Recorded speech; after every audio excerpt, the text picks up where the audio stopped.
Welcome to Life Transformation Radio. This show is all about life transformations and our journey from where we were to why we are doing what we are doing today.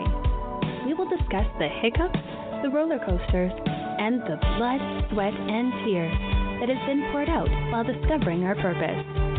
It is all about our transformations. Here is your host, Sean Douglas. Good afternoon and good evening, and welcome to another episode of Life Transformation Radio. I'm your host, Master Resilience Implementer, TEDx speaker, business positioning strategist, and author, Sean Douglas. This show is currently heard in over 70 countries, so I want to thank you to those who are listening from wherever you are. Life Transformation Radio is all about our transformation. Here is where we tell the stories of why we're doing what we're doing. We highlight that transformational moment that changed our lives and how we use this to then transform others and elevate their lives as well. You can listen to us live right here on the Blog Talk Radio Network Tuesday through Friday. Never miss an episode by subscribing wherever it is that you listen to shows. We're available on Apple Podcasts, Stitcher, Spreaker, TuneIn, Player FM, Radio Public, Overcast, Castbox, Spotify, wherever it is that you listen to podcasts. Please subscribe and never miss an episode. We also have a Facebook community where a lot of us come in and talk about the shows, the episodes. We talk with the guests that I bring on the show. And you can join Life Transformation Radio community right on Facebook. On the show, my guests are entrepreneurs, speakers, business owners, coaches, other podcasters, and authors who are amazing people who are impacting the world around them. And my guest today does exactly that. She impacts everywhere she goes. If you have any question for any of the guests during our live show, you can call us up at 657-383-1109. Again, the number is 657-383-1109. And with that, please help me welcome to the show my friend, Teaira Curry. Teaira, welcome to Life Transformation Radio. Hey, thank you so much for having me, Sean. I am super excited to have you on the show. It's been a long time coming, and it's well worth the wait. Yes. Yes, I'm excited as well. I'm very excited to be here with you and to be doing my first podcast, so this is amazing. Oh, yeah. So the title of this show, or this episode, is Fed Up, Change Up, with author and speaker Teaira Curry. She is the proud business owner of Fed Up, Change Up, LLC. With hard work and dedication, this certified life coach became an author, a playwright, and an inspirational speaker. As a wife of one husband, a mother of 6 miniature humans, and a businesswoman serving many, her work ethics reflect the art of perseverance. No matter what obstacle courses a person embarks on, you still have to keep on moving, balance out, and finish the task at hand. Now, if juggling life's challenges and career challenges become a struggle, or if you have so much on your plate that you don't know where to get started, she is the expert you'd want to join forces with. Now, with that being said, if you're really fed up, it is now time to change up. Contact Teaira Curry at fedupchangeup.com, and her Facebook link and Instagram handles are there in the show notes. Connect with her and tell her that you heard her episode on Life Transformation Radio. So, Teaira, with that, I got to know, what is your why? Why do you do what you do? Well, of course, everybody would say, doing it for my family and to leave a legacy and all of that, which is absolutely 100% true. But my biggest why would be when I was caught up in a situation with the setup, I saw so many different people going through relationship problems, and I wanted to kind of forewarn them of the red flags in relationships. That way they wouldn't have to go through what I did. So my motto is my lesson and your blessing. So I just wanted to kind of share with people the red flags in relationships. So that is my biggest why. I don't want to see people go through the same path that I went down. So if I can say something or help them to kind of steer them in the right direction, I'll do that. I'm very transparent. I like how you put that. What was it? Your message or their message? My lesson, your blessing. Blessing. Okay, there it is. I was like, wait a minute. There was something profound there. I had to like I got stuck there.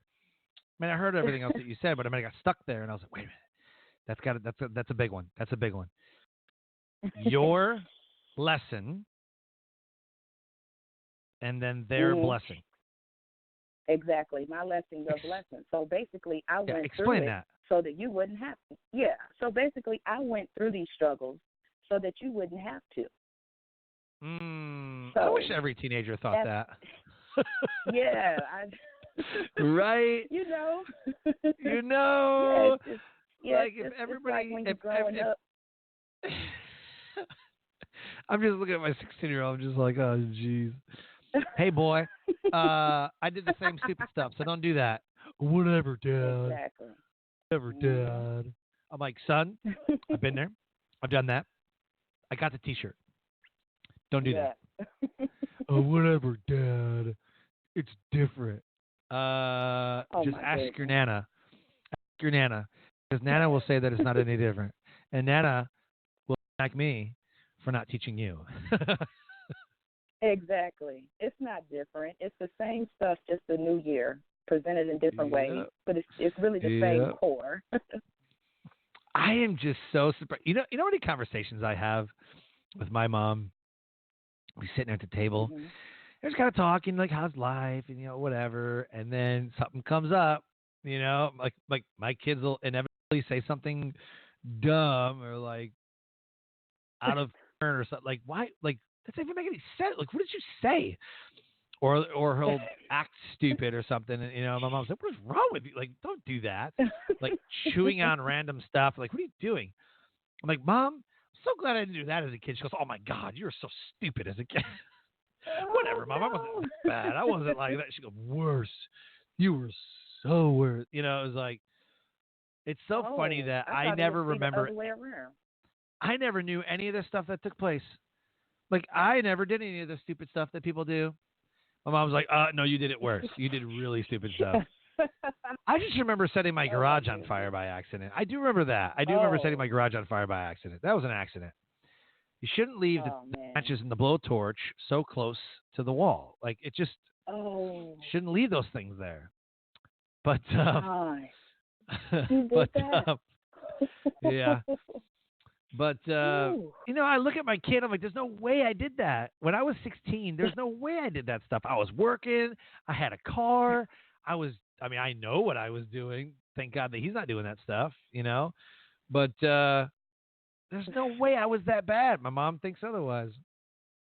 Oh, man. See, I thought it was going to be the other way around. I thought she was going to say the grandbabies were worse than you. But she said it was you.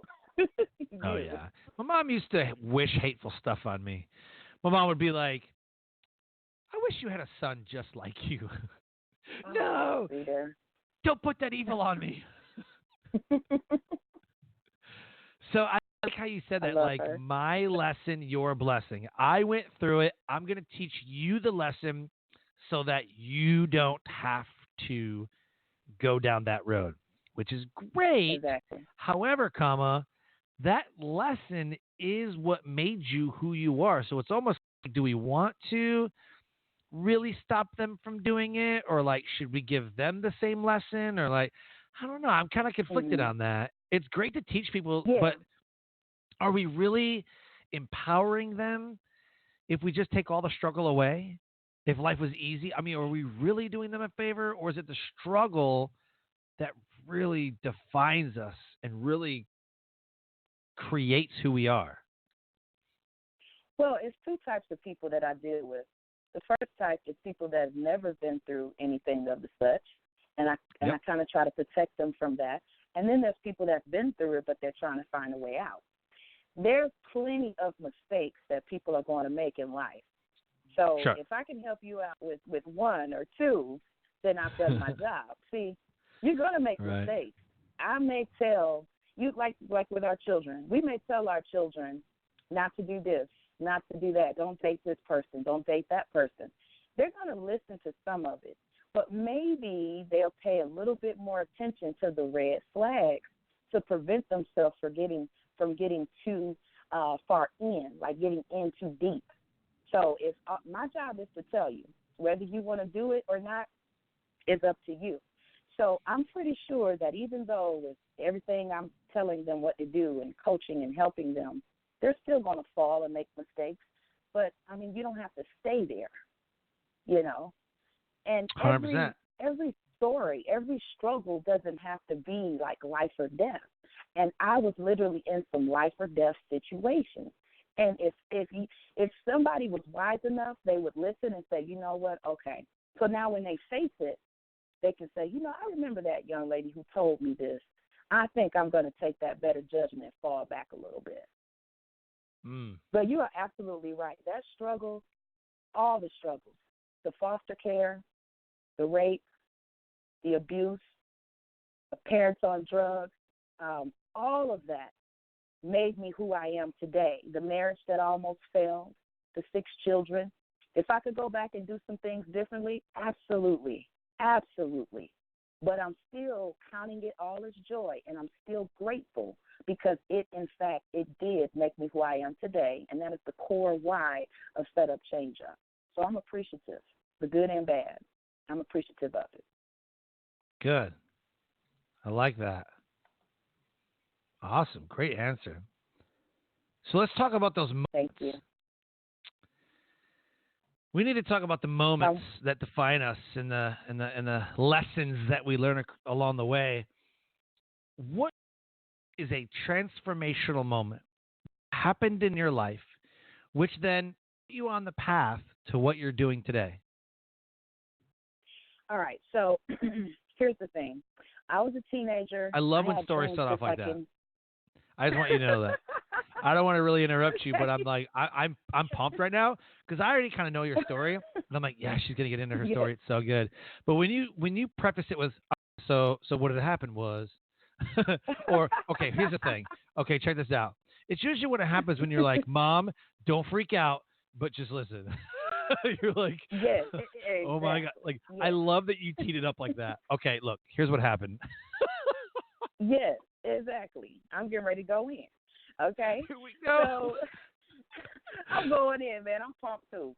I'm feeding off of your energy, man. I tell my students all the time, I apologize I'm yelling your names, but I'm just so excited, you know. Sean D, right. I be yelling, oh, excuse me. Right. But no, here it goes. Here it goes. All right, so I was a kid just like everybody else, 18. I'm like, freedom. I can now do whatever I want to do when I want to do it. Nobody can tell me what to do. So that was already whatever, but I did it just like most of us have. So I started dating. Dates didn't work. I literally wanted my first boyfriend to be my husband and for us to have kids and live happily ever after. What a Disney painted picture of a princess and a prince. It's not happening like that. So after a few guys, you know, I moved out of town, decided to change my life around. I said, you know, let me get somebody older. I date this guy. We were hitting it off. We moved kind of fast. Well, he goes, let me show you to my family. Let me show you to my cousin. So I'm thinking, wow, no guy has ever done that to me before. So it has to be getting serious, and he has to like me for him to bring me around his family. Well, we go and meet him, and he's like, do you have any sisters? And I'm like, no, not your age. So he's like, do you have a friend? I say, yeah. So we hooked up a small party with just the 4 of us. It was like a double date. We're drinking, we're smoking, we're just having a good time. Next thing you know, after a half can of beer, I passed out. When I passed out, I was after a while I gained consciousness, and his cousin, quote unquote cousin, was raping me. Okay. Wow. I didn't know what was going on. I was discombobulated. I go looking for my friend. I go looking for my boyfriend. They're in another room together, and she's under the covers. She was clothed. He was sitting beside the bed, and I pull him to the bathroom. I tell him what happens, and he just was looking like, what do you want me to do? So he takes them home. I pass out again. Now, it started at 7 a.m. I didn't gain full consciousness until about 12 a.m. that next day. That's how out I was. I don't even know how I was able to get up for that short amount of time. So I go to take my friend home, and then she says, you know what, Teaira, you were set up.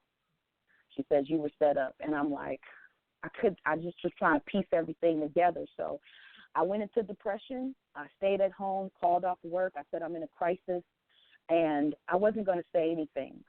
My mom said she finally got it out of me. She called me from Ohio, and she said, you need to go and get the police involved, and you need to get a rape kit done. I went. I got the AIDS test. Everything came back negative, but I found out that I had HPV. When the police was questioning me and questioning everybody, I found out that was not his cousin. That was a friend of his. The names were fake. Everything was just fake. And so, you know, he did his time. He did some time in jail. But that's what shook me, because when they said, I'm only a teenager, you mean to tell me now that my cells are turning into cancer? They said, yes, ma'am. We have to monitor you every 3 months. We have to make sure that your cells don't, we have to make sure that we keep an eye on your cells. But you have it. It's irreversible. So my dreams of wanting a kid and a family and a marriage, I'm like, no man's going to want me. No man's going to want me from a mistake from another man. But long story short, I don't have HPV anymore. I do not have cancerous cells anymore. I got married while I had the diagnosis. I got married, and we have 6 children, 6 beautiful, healthy children, and so I couldn't keep all of that to myself. So I made it my mission to create something from this and to reach the masses and tell people it doesn't matter what you go through. You cannot stop everything. You got dreams, you have goals, you have to keep it moving no matter what you go through. If you got to cry, cry. You got to step back for a second, step back for a second. But whatever you do, don't quit. How did it just go away? Is there like a cure for it, or like how does that happen? You know, they can't even tell me how it happened. But because of I my love spiritual it. beliefs, I believe that's how it happened. There's no other way. And another thing in the natural is I believe that my husband, he was such a great guy. See, he was there after when I was waking up with nightmares and everything. He kept my mind. He kept the energy so good around us. He kept my mind away from the sickness. So I was in a happy state. And then I was singing and touring with bands, and I never really looked at that. I had my moments, but I never really looked at myself as a cancer patient. But he really helped me, my husband, Teaira Curry. He really helped me to keep my mind straight. And I think all of that together is what made it go away. I didn't accept it. I firmly believe that. Yeah, I firmly believe positivity and, yeah, Absolutely. 100%. Absolutely. Well, how do you use it, though? I mean, just by telling your story, I mean, yeah, that's I mean, it works, right? But how do you take your why and take your transformational moment? How do you use that to elevate the world around you? To elevate people around me? Well, the thing is that everybody believes that no situation is worse than theirs. No struggle like, yeah, you might struggle, but I got this going on. No, it may not. Your struggle may not be that important to me. My struggle may not be. It may be a piece of cake for you to get through something like that, but it's all important to us. So you put that in a pot and you label it struggles. You label it a struggle, hardship, whatever name you want to throw on it. It's bad. And it's up to you. Yep. You have to do something with it. You can let it take you or you can let it make you. Either way, something is going to transpire. I like it. I like that a lot. There's sometimes where somebody will say something. I mean, just because of my military background and the places that I've seen and the things that I've seen, when somebody complains about something, I find it real hard to empathize with them. It's one of my downfalls. Yeah. if somebody loses a child, I'm like, okay, I'm empathetic because I have four. If somebody has cancer, if somebody's, whatever. But it's like, oh my gosh, like I'm gonna be late to this thing, and you're like, okay, like I guess, like Mm-hmm. their world is shattering because they're about to be late, or this person doesn't Mm-hmm. like me, and I'm like, who cares? There's 7 billion people in the world. You're worried about that one person. Yeah. They unfriended me from social media. Oh So man. what? Like, who cares? I Mm. I don't know. Maybe the military hurt me. Maybe it helped me. I have no idea. But being over there and being deployed to the Middle East and doing different things, and I mean, I just find it super hard to complain. Yes. So that's kind of my Yeah. downfall, And I really wanted to mention that because I don't believe that anything happens by chance. I believe that everything happens for a reason. You and I were supposed to meet for whatever reason will come. Maybe it's this. Maybe this is what we're supposed to meet for. We were at an Yeah. event back in Chicago back in May, so that Yeah. was pretty cool. But Mm-hmm.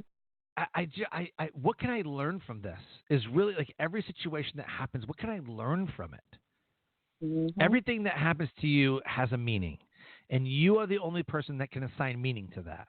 So if this person unfriending you from social media, is that meant to hurt you or harm you? Only you can decide that. And so I like where you were talking about my lesson. That's going to be my takeaway from this show. My lesson, Mm-hmm. your blessing. I've gone through Yeah. this stuff. I've already been down that road. I've already taken that tour, and I've already got the T-shirt to prove it. I need you to not do that, right? Like you're parenting your kids. Like, don't do that because I know it's going to happen. Trust me Mm-hmm. because I know. I've seen it. Kids are like, Mm-hmm. oh, well, whatever. You're wrong. But how you elevate somebody because of what has happened to you, it's like sexual assault advocates, for victim advocates, they are victim advocates because they were probably once a victim. Yeah. People who were suicidal, who try to take their life, now have a story to tell, and they tell it at suicide awareness events. Correct. So Correct. you having your story, you use it in a very beautiful way, and it needs to be told. Thank you.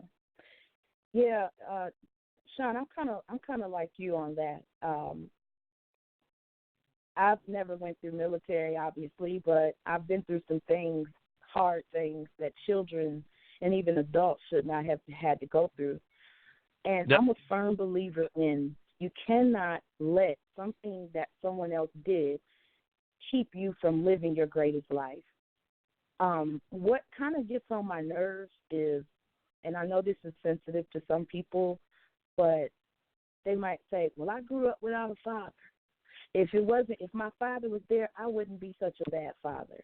No, you should have took that lesson and said, you know what? Because my father was bad, I'm gonna be the greatest dad I can be. I'm gonna work. Mm-hmm. I'm gonna get my business. I'm gonna do what I have to do to provide for my family. I'm gonna be a businessman. And the same thing goes for women. I wasn't taught this or that. Okay, you weren't. You were a child. Now you're an adult. So are you going to be 60 years old saying the same thing if my parents were here, if I had it better growing up? No. You got to take responsibility for yourself, and that's how you elevate. You use that stuff as stepping stones to get where you're trying to go. It makes your skin tougher. I love it. I love that. Yep, I believe in that so much. Yeah. Well said. I mean, yeah. So the people that you work with as a certified life coach, what are they experiencing, and how do you help them? Oh, man. I have people trying to create lavender farms, people that wanted to know how to. A what?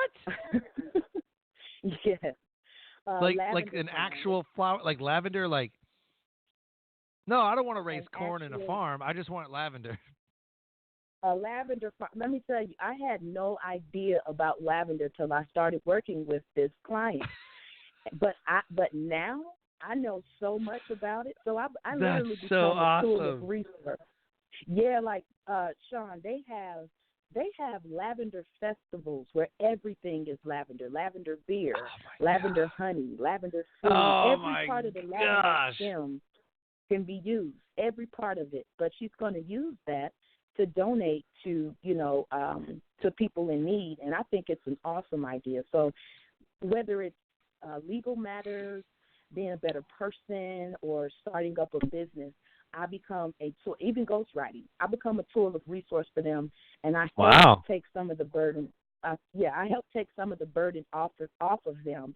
And even with her great idea with the farm, there's things that she didn't know that she could do until I was able to further research. And I've Right. reached out to other farm owners and everything. So they go through different things, and I'm just there to help them along the way. I hold them accountable. I assign homework. I do checkups, follow-ups, and I also help them to research as well. So there's no excuse. That's very, very cool. I will Thank you. go the other extreme. Okay. Lavender farm and lavender festivals. Mhm. My mom currently lives in a town near Port Huron, Michigan. And every year they have a bologna festival. Oh wow. Fried bologna, baked bologna, bologna and eggs, bologna fried sandwich. Like I've had so many different types of bologna, turkey bologna, beef bologna, mechanically separated chicken bologna. Like I'm telling y'all, I'm not even joking. They have games that they play with these kids. Bologna toss. You have to roll a ring of bologna as far as you can. Kids get prizes. They crown a bologna king and queen. Oh wow. And they Amazing. have outhouse races. Like they take an outhouse and put it on wheels and then push it around in a race. Oh And they do wow. outhouse races. I'm not even It, joking. In this farming community in farmland, nowhere, USA, Michigan. Um, so when I heard like lavender festival, I was like, interesting. I've been to apples and cherry festival. Here in mhm. North Carolina, where I'm at in North Carolina, they have a pickle festival because Mont Oh Olive wow. pickles. I didn't even realize this, and I don't know. I guess I don't pay attention, which is kind of bad. But so you buy pickles, right? Everybody Yeah. pretty much buys pickles. You buy pickles. Kosher pickle, Yeah. whatever. If you look at the Yeah. jar, it might be Mount Olive pickles. And Mount Olive is like 20 minutes away from me, where a humongous pickle factory sits, and they have a pickle festival every year. That's what I have in my cabinet right now, Mount Olive. So maybe that's a sign. No way! That's awesome. Yeah, I Packaged do. and It's right in my cabinet. created in North Carolina. I love those festivals, by the way. I think they're absolutely amazing.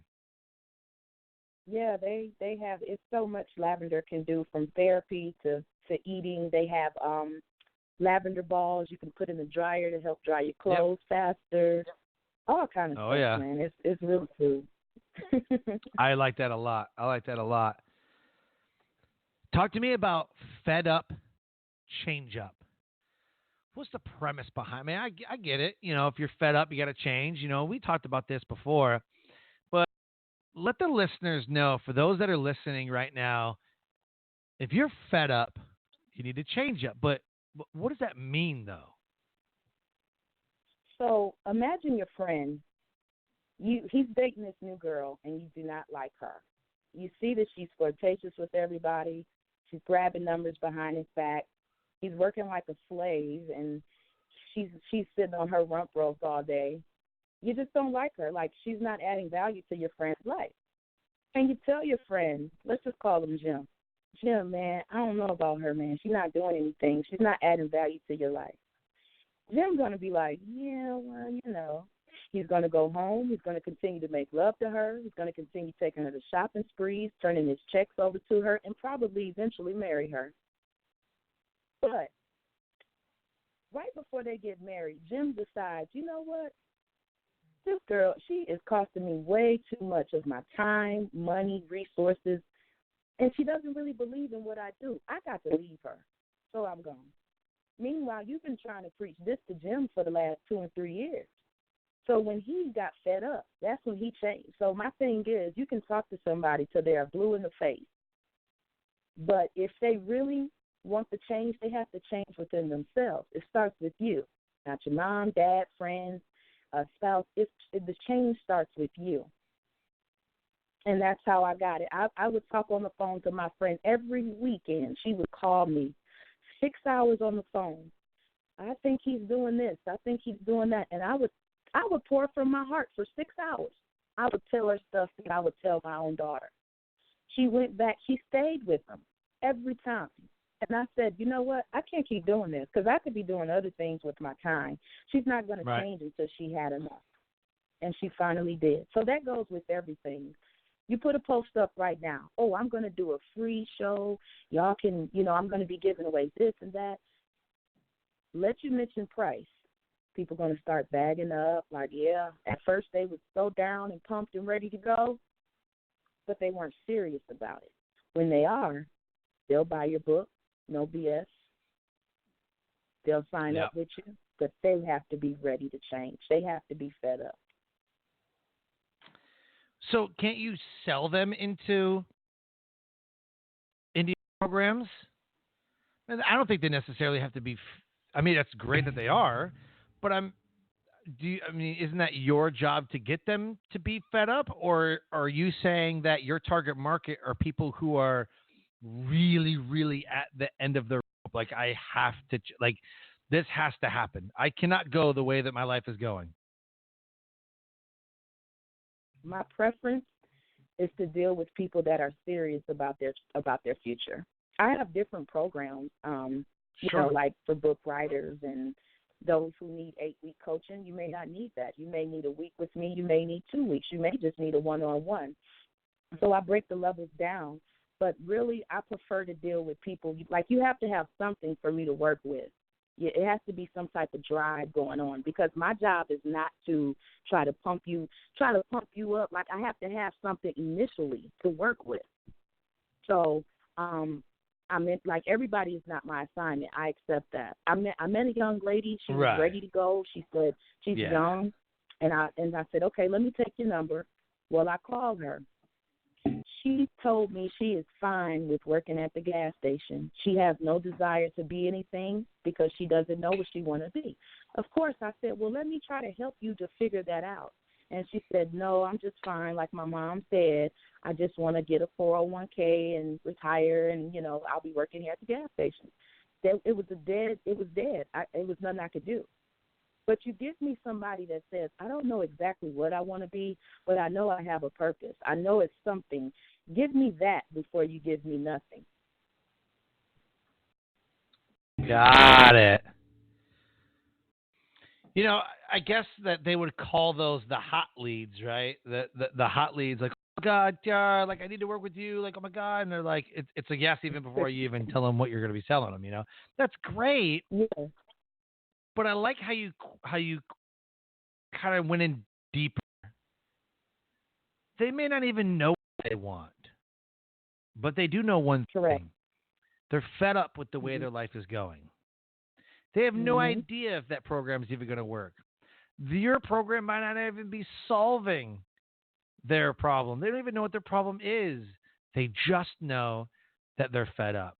So as a life coach, it is your job, not UTR. Well, I guess UTR, but I'm saying everybody listening, it is absolutely your job to find out how you can change that and how you can solve their problem. Yeah, I get it. Call it what you want, hot leads, whatever. But I'm with you. I would much rather work with somebody who's like, I have no idea what the hell I'm going to do, but I know I need something. Let's talk. Let's have a 30-minute conversation. Let's pull out some passions. Whatever. Let's do like a month worth of just life coaching in general. Couldn't have been nothing but like, I don't know if I want to own a business or go to college, or do I join the military, or I don't know, do I just move back in with my mom? Like, I don't know. So should I switch cell phone carriers? Like, like, what am I doing with my life? I would Mhm. love to work with people like that because they're just so Yeah. open to change and they just know, like, listen, I'm fed up. I hate where my life is going. I have no idea what I want to do with life, but I know there's a burning inside my heart and in my soul, and I need to do something. I would love to work with those people. I'm with you. Yeah. Yeah. Yeah. I mean, it's too much work to actually go into their whole life and figure it out. But if you're ready for a change, I'm your girl. Oftentimes, I run into people who was just like myself. They have all of these great ideas, but they don't know where to start. So my job, okay, pre-assessment. Pre-assessment is like what I did with the young lady at the gas station. That's like a 15 to 20-minute conversation. From that pre-assessment, I know already if I can or cannot help the person. If they say, cool, I want to go ahead, I want you to mentor me, life coach me, whatever, I want you to help me. All right, we do an assessment. That's the very first class is an assessment. Sometimes people have so many things and then they overwhelm themselves. Like, for instance, with a book writing, a lot of my clients want to write books. They think it's this big task. Oh, I got to do this, I got to do that, I got to do this or that. They've already overwhelmed themselves and exhausted themselves before even writing one word down. So my job is to get them to focus, and I organize things for them. What comes first and second? Don't overwhelm yourself. If you got to put the pen down for a second and come back, do it. But just don't stop. Just don't quit. And I get it. Exactly. Everybody wants to be great, and there's a lot of things we can do nowadays with the technology and the advancement and the evolvement of the world. So it's just you have to put things in order, or you'll never get anything done. It's like what you say: if you try to speak to everyone, you'll speak to no one. It's the same concept. Yes, absolutely. Yep. If you try to hit everybody, then you're going to hit no one. No I one. read this, can't remember where I heard this. And I Mm-hmm. always try to remember, I guess I could Google it. But they said a third of your audience, people in general, population, will always hate you no matter what you do. You cannot please them. No matter what you do, Mm. you will always be the bad person. A third of Uh-huh. your audience is like, I don't know. I don't know. I kind of like it, but I'm not really sure. Then there's Right. a third of your audience that are like, oh my gosh, this is amazing. Please give me more. And that's with anything. A third of the audience loves Nike. A third of the audience is like, I don't care every way. A third of the audience is like, screw Nike. A third of the audience hate Fords or Chevys or Dodge. A third of the audience is like, it's got good gas mileage. If it looks pretty good, I'll probably buy it. And a third's like, oh my God, Ford, yeah. Like, it's just, you can use that for anything. Mm-hmm. And how I heard it was that forget the third that hate you, spend zero time on them. That's not your Yeah. market, that's not your audience. They'll spend any time on them changing their minds or proving your point or nothing. Zero time at all. The third Uh-huh. that you need to be concerned about and spend the most amount of time with is the ones that are on the fence. Those are the ones you Mm. need to spend the most amount of time with. And I was like, I would think it'd be the ones that are like, I love you, I love you, I love you, right? And the reasoning that they said was that you already have fans, you already have a following. Just keep on doing what you're doing. But your Correct. message is for those who are on the fence because some of your hot leads, some of your, oh my God, Teaira, I love you, like you're amazing, probably still won't even buy from you because it's probably Yes. some friends or your mom or whatever going to buy from you. It's the people that are on the Yes. fence that you condition them to change their mind because they're kind of fed up, right? And you need to Mm-hmm.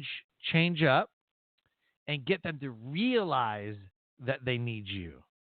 Because they're kind of on the fence already. Like, man, I'm like super done. Like, I don't know if I want to quit my job. I just mentored a guy the other day. He'd been working like 70 hours a week. Something he's like 12s, Oh, like really? 5 days a Mm. week. Dude's on like 12-hour shifts, like 60 hours. This dude's working. My good. Young family, got a baby. He's like, I can't keep doing this, man. I can't keep doing this. Like, I can't keep doing this. Like, then don't. But I need a job. Does your wife work? Yeah. Well, then what's the problem? Mm-hmm. Like, you go down to one income, you suck up for a while, eat some ramen, like find another job. Mm-hmm. It's like, go drive for Uber. If you don't, okay, listen, if you don't have a job out there, listeners, if you don't have a job, just go drive for Uber. Like, you have a Yeah. car. Like, if anything, the money that you get from Uber could pay your car payment. If anything. Yep. It's the people that you meet that should be your focus. Because let's say that you are a rapper, or you are a business owner, or you are a podcaster, or what would be a great example? Some kind of a salesman, like a literal. Let's say you're in an MLM. Do you know how many people get into the back of your car that could be a potential client as an Uber driver? Mm-hmm. If you got a podcast, like, hey, do you listen to podcasts? Yeah, I do. Awesome. Have you heard mine? If I was a cab driver, if I was Uber, I'd be like, yo, what's happening? Where are you going? Cool, awesome. Hey, do you listen to podcasts?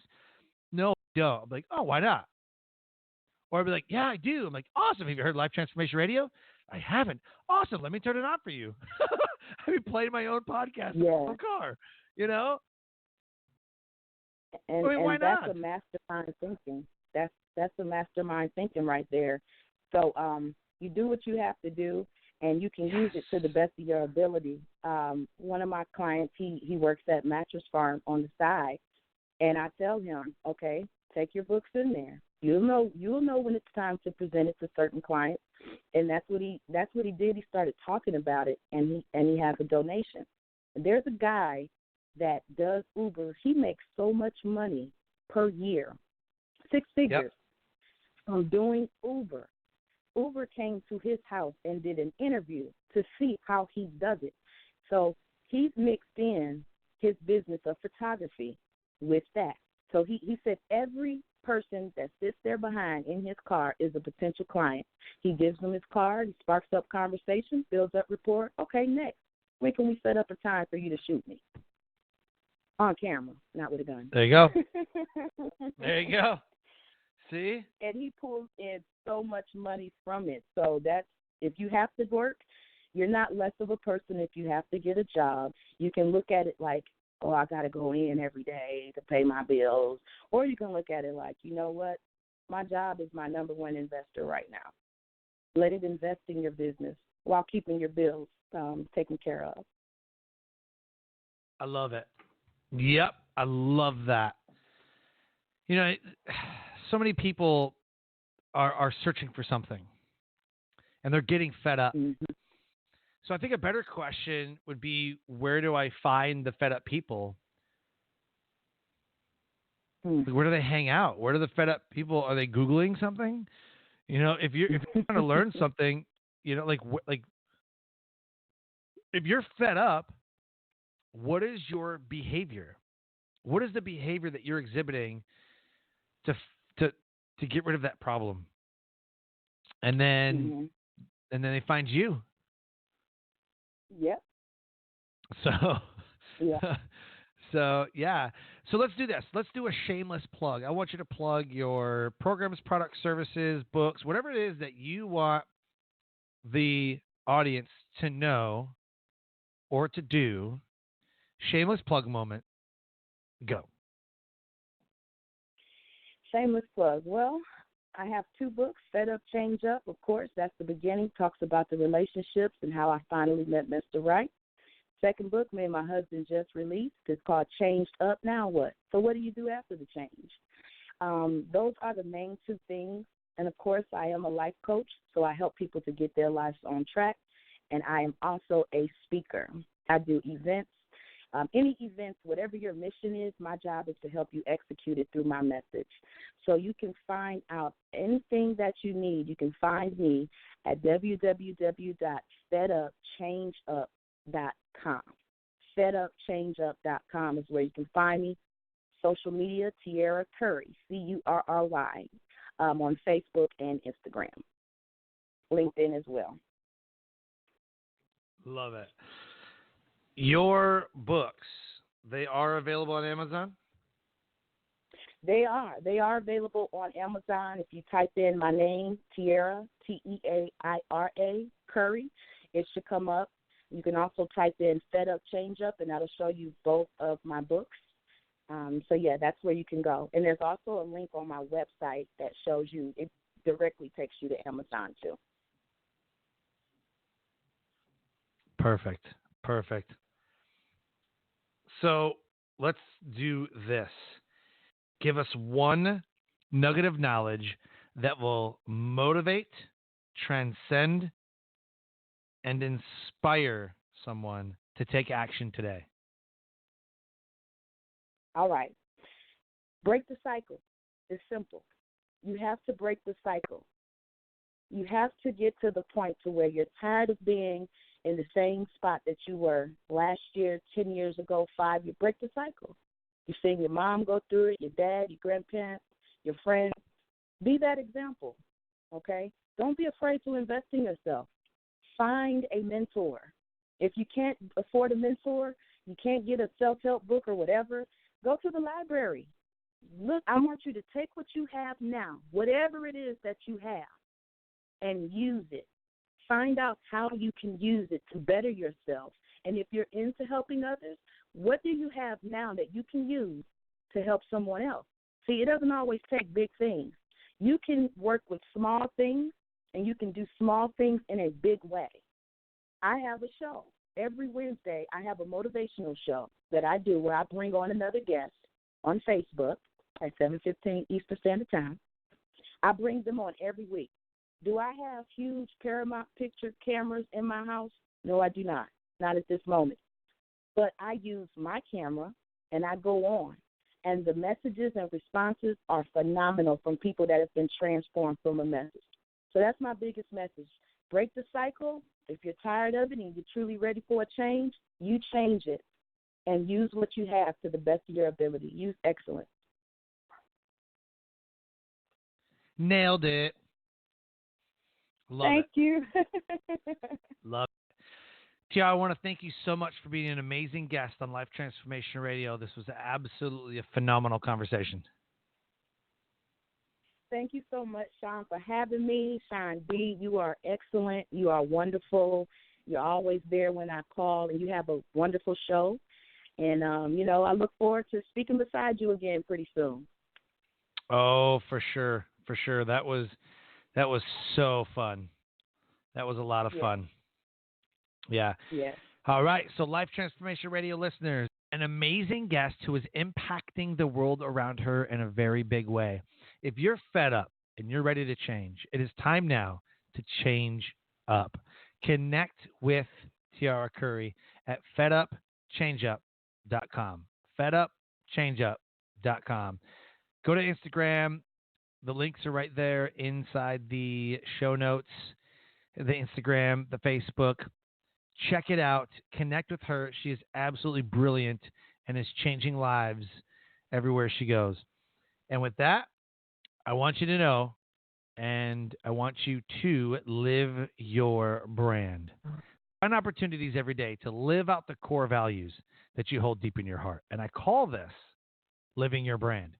So until next episode, live a great life.